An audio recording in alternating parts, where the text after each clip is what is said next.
So this is my third attempt to film this video. I opened my package from Goodman Games, known for Dungeon Crawl Classics, and one of the box sets I ordered was missing. And I was just like shooketh just enough that I couldn't really record a video. I mean, I shouldn't be that upset. It's just a missing product. Well, I emailed them instead of finishing up the video that I was recording, told them I was missing it. They asked for a picture of the packing slip, and literally less than 12 hours from the time that I let them know that it was missing, they told me that the new product was getting ready to be shipped. That's amazing. Perfect customer service. I couldn't believe it. You know, mistakes happen. People lose stuff. Sometimes you don't pack something when you're supposed to, but the fact that it got resolved in less than 12 hours, I know that's probably an exception to the rule, but we're looking at 8 days into December and they managed to get this solved in 12 hours. That's a big deal. So props to Goodman Games. This is Editor Joseph coming from the future, and I was far too lazy to set up my lights to film this, but I got the box set. It's awesome. It's just like the Lonkmar box set, except for the Dying Earth setting, and it's got different classes and slightly different mechanics, but overall it still uses the core DCC rule set. I'm super happy. It got here like a week after I filmed that previous video, and then I just kind of forgot to finish recording the video and release it. I hope you enjoy the rest of the video, and I, as Editor Joseph, will hopefully not see you next time because that means I made another mistake.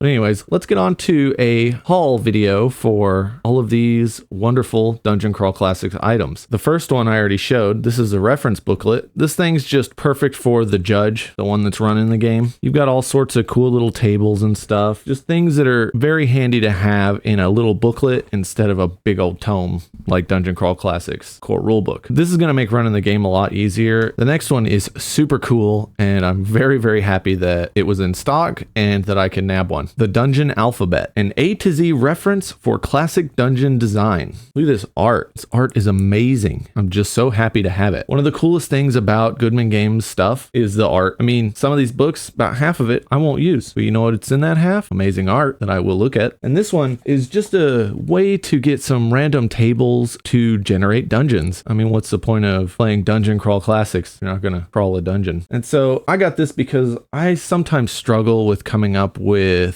what I want to do next in a little adventure I'm running for my friends. And this thing kind of just jump starts your brain. These random tables, if I can get a bunch of random little things and just kind of throw them on the table like ideas, my brain can figure it out from there. But it's the starting from a blank canvas that I struggle with. I need something to kind of focus my brain and just get the ball rolling. So I'm super happy to have this. Now this next one, I've been studying for this bad boy. Started reading Swords and Deviltry from Fritz Library again because I now have Dungeon Crawl Classics Lonkmar. We got Fafhrd and the Grey Mouser right there. And this thing is freaking cool. Got everything you need to run an adventure in Lonkmar. We've got the Lonkmar Judge's Guide to Newan. I think that's how you pronounce it. Look, the art, yet again, is just beautiful. Like every other page just has trippy artwork, and this just has different things for the judge for running the game. Things I need to know, wizard spells, different items, just cool stuff like that. And one of the things that makes this kind of distinct from normal Dungeon Crawl Classics is the classes are different, and I don't think there's a priest in this. There's no cleric. That's not the way you heal. Like, it's a little more brutal in this, which I kind of like. I mean, how often do you have a cleric just hanging around ready to heal you? Now this next thing, my wife is already searching for a frame for it. I can't even fit the whole thing in the video, so we'll just work our way up, flip it open. Look at that, an entire map of Lonkmar, and it's beautiful. Stuff like this is icing on the cake. You order this box set, you're ready to run some games, your players show up, and it's hanging on the wall in a beautiful frame. You're like, this is your city now. This next one, Lonkmar City of the Black Toga. It's just a city book, kind of gives you all the information you need as a judge for running the city, and I really, really like it. And yet again, beautiful art, lots of information. Part of my reading the Fafhrd and Grey Mouser series again is going to be looking through this and kind of brushing up on locations. I like to be able to, at the drop of a hat, tell my players, oh, well, you're on the north side of town, so you can just go to blah, blah, blah. That kind of thing. Look at this. It just keeps getting better and better. The Land of Newan, a map. And look, you got Lonkmar right there. This will be going in a frame too.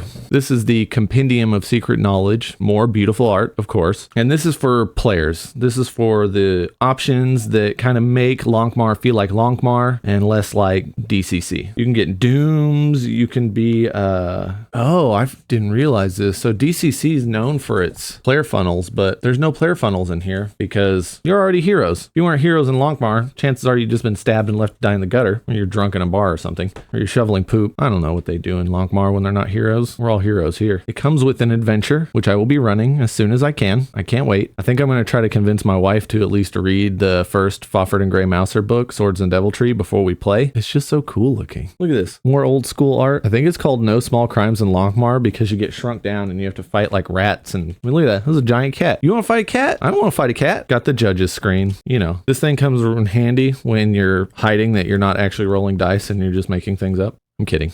Mostly. And last but not least, it's a Goodman Games Gazette. You get to meet the designer of the Lonkmar setting. You just get all sorts of cool stuff. And it's got wonderful little things that you would do in Lonkmar. This is almost like a cross between Goodman Games giving you information about the design of the game and reading a newspaper that you would find in that wonderful city. So that's it for that one. Let's move on to the next one. I will say while I'm packing this away, the fact that you can buy this box set for like $65 when it's not on sale. I got it for 40% off. Thank you, Black Friday. But the fact that you can run a game with just what you get in this one box, it's amazing. I'm just so excited to have this. Now let's move on to the last item. The Greatest Thieves in Lonkmar. It's a level 3 adventure. And what this really is this is a tournament game. Now, tournament games aren't going to be something a lot of people that are newer to the RPG industry know about. Tournament games are the things they used to play in like the late 70s at the Gen Con when it was still in Lake Geneva. But yeah, there they would have these grueling tournaments with these like grizzled veterans of the tabletop RPGs, you know, the grizzled veterans that have been playing for the entire 4 years that tabletop RPGs have existed. Or a lot of these people came from classic wargaming, so they were down to clown. And so they wanted something that was grueling, something that was brutal. And so they made tournament games where you would just get murked when you least expected it. And this is definitely one of those grueling survival games. I was reading on the back of it and they had 20 tables at Gen Con 2019 to play this game. These are 20 groups of experienced players. Of those tables, 44% of them got TPK'd. It was like 6 in 10 player characters got killed during the adventure. One team survived the tournament. It's awesome. And so what I want to do is eventually run this. I'm going to wait until my players get a little more experience under their belt and I'm a little better as a judge, but I want to run them through this. I want them to go into this knowing they might not be coming out, and I just want to see how wild everything gets. Let's crack into this thing. I'm going to go through this one a little faster because a lot of this is just repetitive. Of course, you get more amazing art. This is just the adventure itself. You're running through this, letting them players try to figure it out. This is cool because this is like a paper copy of what's in the back, and it's all these different maps and cutouts and things to supply to the players. I think there's like puzzle elements all throughout this. It's super cool. And then we have a player pack, so the players get this. It's got pre-generated characters, and so chances are I'll just make a bunch of copies of these so these don't get burned up. Then we've got the judges pack. Got a place for notes. We got all the rules. We got the schedule. It even breaks down the stats by room for the tournament. This is so cool. You get to find out like how often people died, how many rounds it took, all sorts of super cool stuff. And there's advice for judges for running the game in there, so that'll come in handy. I'll definitely do some studying for that. And because this is for a tournament, we got scoring sheets. And this is for the players to kind of keep score, see if they can beat the score of the survivors at Gen Con 2019. We've got this big poster, and what it is